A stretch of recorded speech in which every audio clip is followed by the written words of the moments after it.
Alright, what's up guys? Welcome back to the channel for Acknowledge the Homeless. My name is Brian and today will be hosted by me and... Okay, it'll also be hosted by me, Gabriel. Alright, and the topic for today's episode would be talking about what kind of events in a person's life that will affect them mentally and can lead to them becoming desocialized and end up homeless. And for this topic we'll be more focusing on the earlyhood child development for them. So, going into the reference that I've done for our CE projects, I talked about the topic of mental health and emerging adulthood among homeless young people. And this was a journal provided by Les B. Whitbeck. And she kind of goes over the topic of how a major factor into someone's mental well-being starts off in their childhood. You know, because this is the early stage of their life where they require the most care and affection from the parents and environment around them. Now, say a child kind of grows up with toxic parents or like a very bad environment where they kind of face a lot of conflicts, and usually these conflicts range from like sexual abuse, physical abuse, and even mental abuse as well. You know, like what are some other like topics that you could probably like think of that would affect each child as well? Well, well, what I like one of my references brought up that some of the other causes of homelessness is also a lack of funding and policies towards bringing homeless out of their, I guess, situation. Because there's an increasing mental illness within them. Like I'd say that they all most of them suffer from some sort of mental illness, and the study goes over how well why well I guess it's towards the lack of policies directed for getting them mental support and also housing, which shows crap. I'm kind of brain farting right now. No, you're good. I was just gonna bring up something as well to like follow up with that, because I had the same thing in my topic or my reference where it's like the child in the environment may eventually decide that they've had enough and may try to seek refuge somewhere else, and this kind of Yeah, introduces them to the new topic like, oh snap, I'm now going to have to live my life independently. Like I need to worry yeah. about financial needs, educational needs, and emotional needs all my own. And this was Well, like, yeah, big point because I feel like this is the adult the study also referenced how this isn't getting brought into the public eye and how it's just getting undermined. You know? yeah, Whitbeck was talking about the same thing, how most people just believe that throwing them into like foster care or like the government care would just help them get back on their feet. And in some cases it does help, as Whitbeck said, but at the same time is how good are these environments for the kid as well? Because they grow up with a lot of distrust, a lot of like hardships, where to the point where they can't really rely on their own parents. So how can they rely on strangers that they never met before? Kind of situation as well. Yeah, that kind of relates to the linear approach that I guess is taken on sort of rehabilitation for these homeless. Because okay, instead of like getting them housing, it's just okay. Let's look at the services we can offer instead.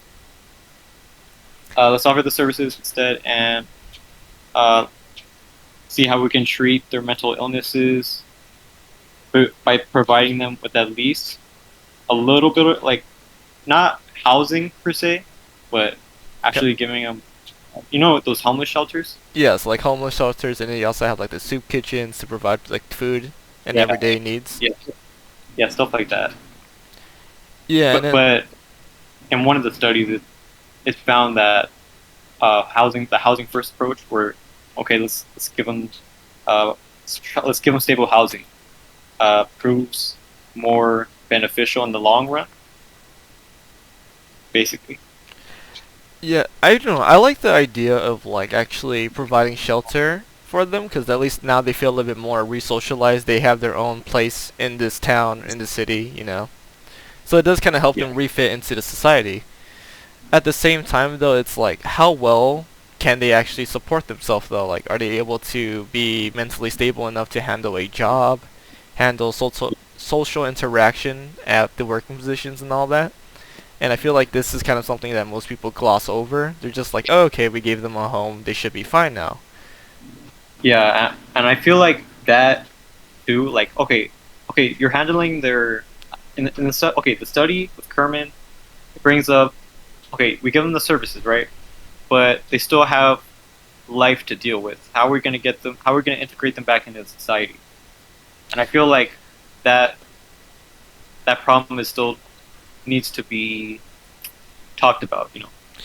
Yeah, my second reference I had, the topic was mistreating homeless women in our mental health system, and this was written by Laura Huey and Rose Riccardelli.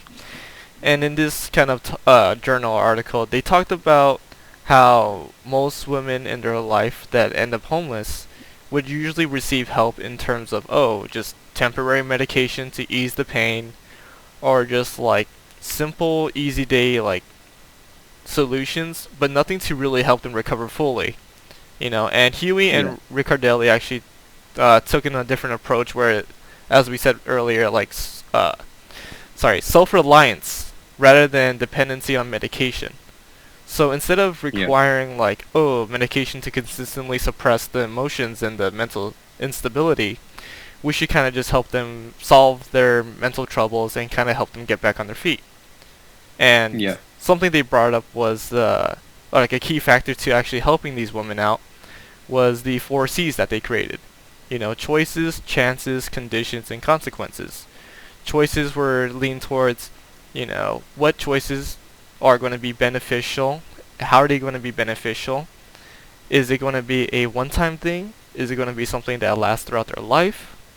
And all Hmm.